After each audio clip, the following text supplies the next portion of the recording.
maintenant nous sommes à l'exercice 6.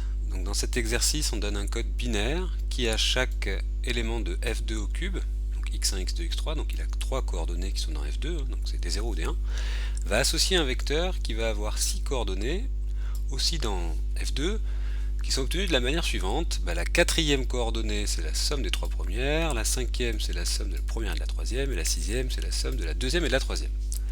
Première question, donner une matrice génératrice. On a bien compris que la matrice génératrice, elle n'était pas unique, puisque c'est des lignes qui sont linéairement indépendantes et qui vont engendrer tout notre code. Et on peut en trouver plusieurs différentes. Nous, ce qui nous intéresse en général, c'est de l'avoir sous forme systématique, avec l'identité sur la gauche, mais on pourrait donner des matrices sous une autre forme. Alors on va commencer par donner la matrice génératrice en utilisant les relations entre les coordonnées. C'est-à-dire que le vecteur qu'on obtient, qui a 6 coordonnées, et bien pour première coordonnée x1, pour deuxième coordonnée x2, x3, la quatrième coordonnée c'est la somme x1 plus x2 plus x3, et enfin x1 plus x3 et x2 plus x3.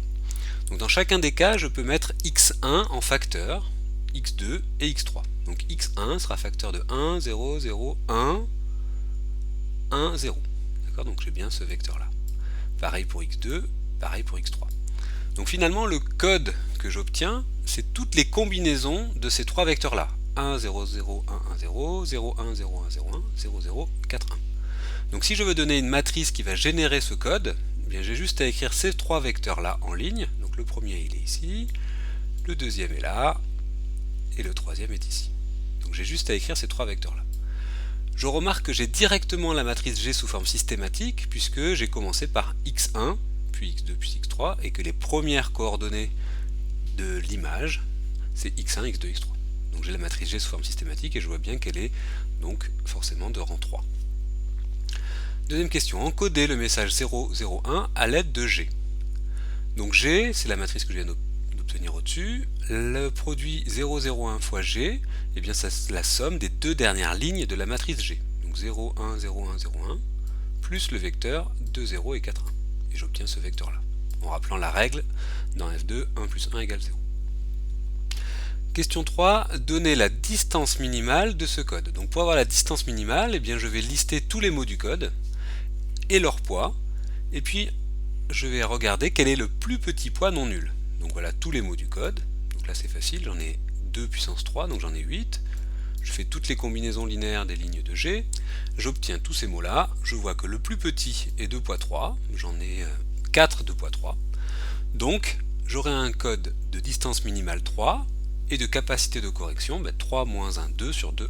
Donc on pourra corriger une erreur.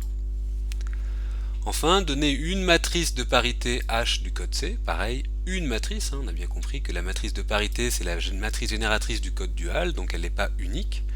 On s'intéressera peut-être à la matrice sous forme systématique, mais c'est pas la plus facile à construire. On a vu qu'il y avait un moyen assez direct à partir de la matrice du code sous forme systématique pour obtenir la matrice de parité.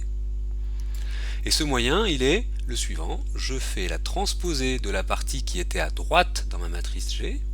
Donc là, je prends la première ligne devient la première colonne, la deuxième ligne la deuxième colonne, etc. Et à gauche, pardon, c'est à gauche. Et sur la droite, j'ai la matrice identité 3, 3. Donc voilà, j'obtiens la matrice de parité de ce code. Là, je pourrais vous demander, question supplémentaire, de donner la distance minimale du code dual. Donc il faudrait qu'à partir de la matrice de parité, je la mette sous forme systématique, que je fasse la combinaison de tous les mots de ce code-là, et puis je regarde le poids du plus petit mot.